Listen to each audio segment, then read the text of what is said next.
আমাদের যে ফ্যাসিস্ট আওয়ামী লীগ সরকার এবং তাদের দোসররা বাদে বাংলাদেশে যত পলিটিক্যাল পার্টি আছেন সবাই আজকে উপস্থিত ছিলেন।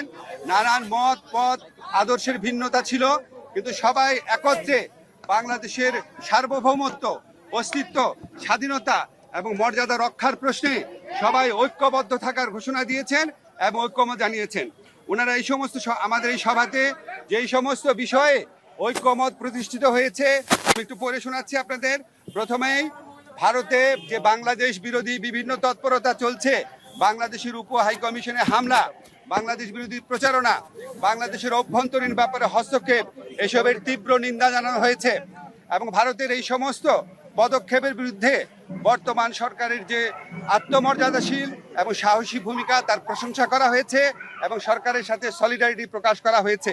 তবে একই সাথে সাথে ভারতের এই সমস্ত প্রচারণার বিরুদ্ধে সরকারকে আরও শক্তিশালীভাবে, আরও বেগবানভাবে এটাকে অ্যাড্রেস করার কথা বলা হয়েছে এবং এই জন্য প্রয়োজনীয় যে প্রবাসী যে আমাদের বন্ধুরা রয়েছেন, অন্য রাষ্ট্র রয়েছেন, বন্ধু রাষ্ট্র, তাদের সহযোগিতা, প্রবাসীদের সহযোগিতা, আন্তর্জাতিক সংবাদ সংস্থার যে সাংবাদিকরা রয়েছেন তাদেরকে এই দেশে ডেকে নিয়ে আসা, এই ধরনের নানান পরামর্শ দেওয়া হয়েছে এবং আমাদের কমিউনিকেশন স্কিল এবং ইন্টারন্যাশনাল লিগাল স্কিল বাড়ানোর পরামর্শ দেওয়া হয়েছে।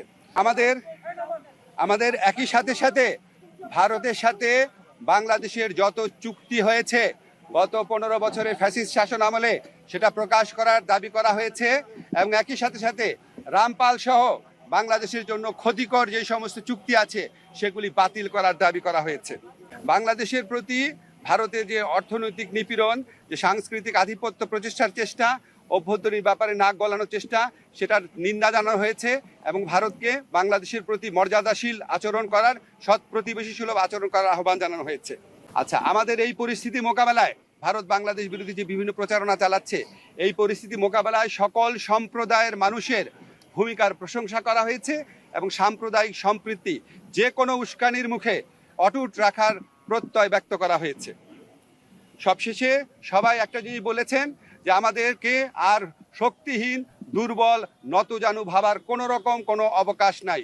যে কোনো ধরনের অপপ্রচারণা এবং উস্কানির বিরুদ্ধে আমরা ঐক্যবদ্ধ থাকব এবং আমরা আমাদের ঐক্য অটুট রাখব, আমরা সাহসী থাকব এবং আমরা যে কোনো ভবিষ্যতেও যে কোনো ধরনের প্রচারণা আসলে, যে কোনো ধরনের উস্কানি আসলে আমরা আমাদের ঐক্যকে আরও বেগবান দেখানোর একটা প্রচেষ্টা অব্যাহত রাখব।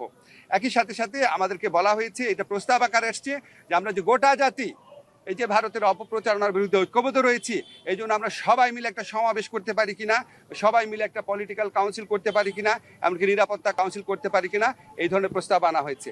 এই সবার মূল সুর ছিল যে আমাদের মধ্যে মত পথ আদর্শের ভিন্নতা থাকবে, আমাদের রাজনীতি ভিন্নতা থাকবে, অবস্থান ভিন্নতা থাকবে, কিন্তু দেশ সার্বভৌমত্ব এবং অস্তিত্বের প্রশ্নে আমরা সবাই এক, সবচেয়ে উপরে দেশ এবং এটার থেকে আমরা কখনো বিচ্যুত হব না।